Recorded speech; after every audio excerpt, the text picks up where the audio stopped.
계속해서 대구 경북 소식 전해드리겠습니다. 오늘 대구 경북 지역은 대체로 맑겠지만 일부 산간 지역에 소나기가 내리겠고 여름 더위가 이어지겠습니다. 아침 최저 기온은 대구 16.4, 포항 18.5, 구미 15, 안동 13.9도 등이고 대구 안동 등 일부 지역에 짙은 안개가 껴있어 운전자들의 주의가 필요합니다. 낮 최고 기온은 대구가 33도까지 오르는 등 대부분 지역이 30도를 웃돌아 일교차가 크게 벌어지겠습니다.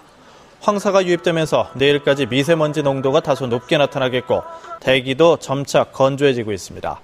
내일은 오늘보다 낮 기온이 더 오르겠고 당분간 여름 더위는 이어질 것으로 보입니다. 지난달 14일부터 국립대구박물관에서 열리고 있는 라이프 사진전에 관람객들의 발길이 이어지고 있습니다. 인간의 존엄성을 주제로 스토리가 있는 구성이 강한 인상을 심어주고 있습니다. 윤태호 기자가 취재했습니다. 라이프 사진전은 포토저널리즘의 표본으로 불리는 라이프 잡지에 실렸던 900만 장의 사진 가운데 130여 장을 엄선해서 전시하고 있습니다.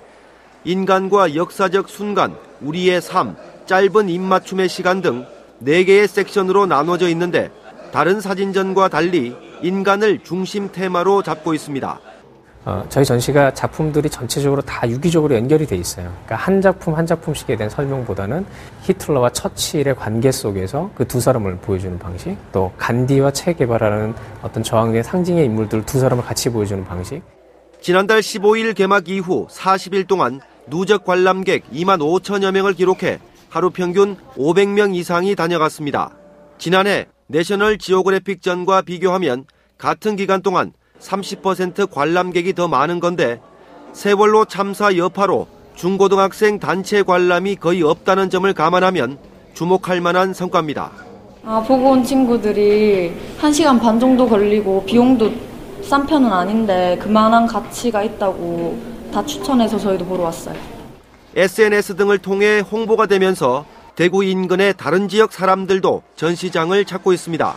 상실된 인간 존엄성에 대한 부분들이 하나하나 모든 작품에 다 배어 있기 때문에 그러한 것들을 와서 직접 느낄 수 있는 이 라이프 사진전은 다음 달 28일까지 75일간 열리는데 지금 추세라면 관람객 5만 명 달성도 가능할 것으로 전망됩니다.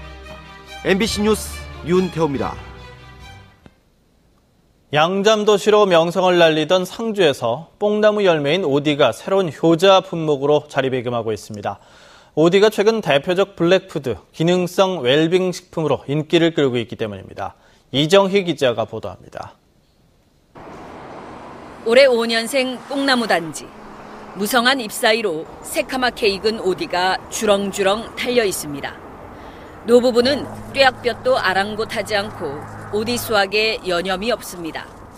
5월 말에서 6월 여기 올뽕이 걸려요. 6월 한 15일 냉동실에 들어가면 얼마든지.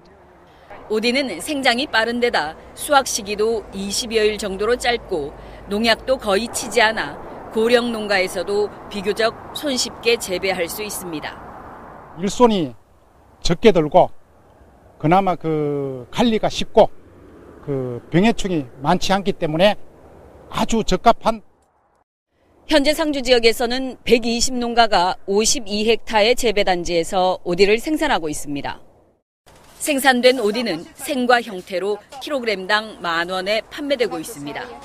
당도가 되게 높거든요. 그래서 저희는 항상 몇 박스씩 사가지고 냉동실에 넣어놨다가 쉐이크식으로 해서 먹으면 되게 좋아하거든요. 저희 애들도.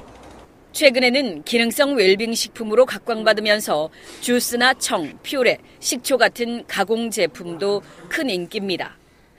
지난 70년대 마녀 농가 2,000헥타가 넘는 뽕밭이 있을 정도로 명성을 날리던 상주의 양잠 산업이 누에고치 생산에서 누에 가루로 이제는 블랙푸드의 대명사 오디 생산으로 변화하고 있습니다. MBC 뉴스 이정희입니다. 대구 경북 선거관리위원회는 선거일 엿새 전인 오늘부터 실시하는 지방선거 여론조사 결과를 공표하거나 인용해 보도할 수 없다고 밝혔습니다.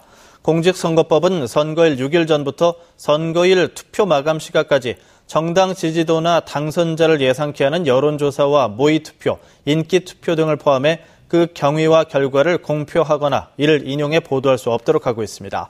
다만 공표만 하지 않는다면 내부 자료를 활용하기 위해 여론조사는 할 수 있고 어제까지 실시된 여론조사 결과라면 이후에도 계속 인용해 보도할 수 있습니다. 다음 달 4일에 실시되는 제6회 전국 동시지방선거를 앞두고 유권자들의 편의와 투표율을 높이기 위해서 내일과 모레 이틀 동안 전국에서 일제히 사전투표가 실시됩니다. 대구와 경북 지역에서는 읍면 동사무소와 주민자치센터 등 대구 140곳, 경북 333곳에서 오전 6시부터 오후 6시까지 사전투표가 실시된다고 선거관리위원회는 밝혔습니다. 유권자는 별도의 신고 없이 신분증만 갖고 가면 사전투표소 어디에서든지 투표할 수 있습니다. 대구 경북지방병무청은 오는 6월 4일 지방선거에 군입대로 투표할 수 없는 입영 대상자들에게 사전투표를 한 뒤 입영할 것을 당부했습니다. 이번 6.4 지방선거의 사전투표 기간은 내일과 모레 이틀 동안 오전 6시부터 오후 6시까지고 별도의 신고 없이 대구 경북 473개 사전투표소 어디에서나 신분증만 있으면 투표할 수 있습니다. 대구시가 세월호 참사의 여파로 어려움을 겪고 있는 여행업계 등에 자금을 긴급 지원합니다. 대구시는 여행업체와 전세버스업계, 관광호텔, 전시, 행사, 대행업계 등에 300억 원 규모의 중소기업 특별 경영 안정자금을 지원하는데 1년 거치 약정 상환이고 대구시의 이자 보전율은 2%입니다. MBC 생활뉴스를 마칩니다. 고맙습니다.